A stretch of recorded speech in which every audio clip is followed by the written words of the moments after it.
speech will have nothing to do with my personal views and probably nothing to do with the debate. We'll try it anyway. Okay, so a little bit framing this is we're talking about a multi-level conflict which includes nationality, religion, ground, economics. We believe that the best interest of the Palestinian people is fulfilling their national and religious identity and having someone take care of their needs. And that's where our points come from. Very short, I'll have 2 points in my speech. First, why this two-state solution is better to make a clearer religion identity, which is more important than what we have heard before. And the second is how this will affect Palestinian politics to the best interest of the people. Before that, one tiny point of rebuttal to open opposition, what we heard. In the status quo, we talk about they can't form a functional democracy. That is because we're talking about two states in conflict.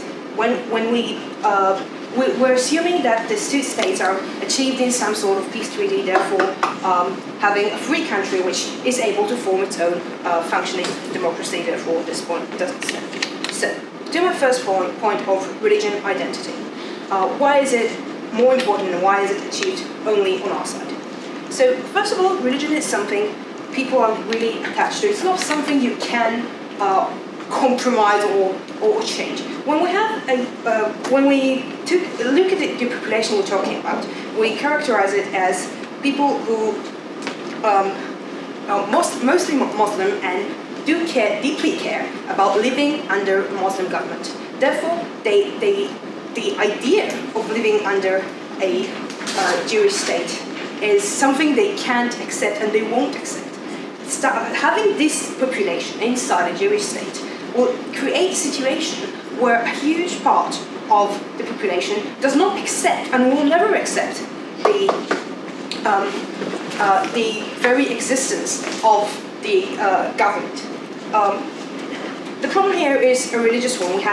We are in a religious war. Therefore, people, Okay, when we have 2 states, it enables differentiating between the 2 nations. It enables people to create their own identity, their national identity, and their religion identity, and which is something which is very, very important to people. People are very attached to their views, and people don't and can't change them. So when we have such a vast majority that we can't move from not agreeing, not accepting the idea of a Jewish state governing them, then we can't create a state in which they are integrated, because they won't be integrated. They'll refuse to get integrated. When you've got such a huge part of the population who doesn't accept the government of a state, you can't have a functional state. You can't have all the benefits that we're trying to that government is trying to give here. They can't be achieved in this situation of people who are not cooperating with the state. Now, moving to my second point of how Accepting that those ideas are plausible, on our side you get a system of checks and balances, the ability to return back to their homes, practical benefits, versus an ideal of a broken country is what you give them. First of all, opening opposition showed you that the return is something that's achieved on both sides. Secondly, you're trying to say that all the economical benefits and what you're providing them is more than their religion identity. And that's false, because people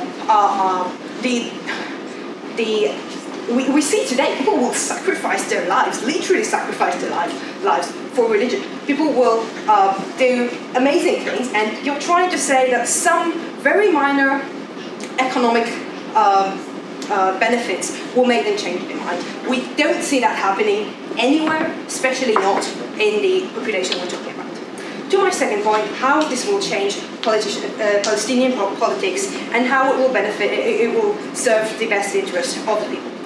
First of all, nowadays the Palestinian politics is stuck in one place.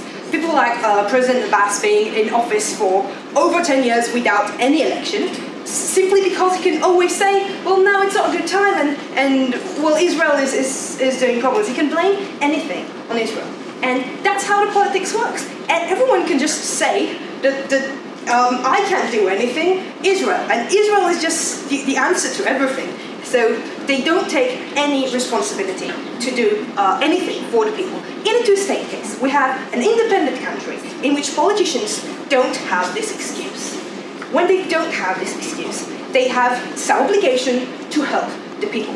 We have a functional democracy who has to have elections, and where politicians have to answer the people when they ask, what about what we asked you for? What about what you promised? And they can't say, well, Israel.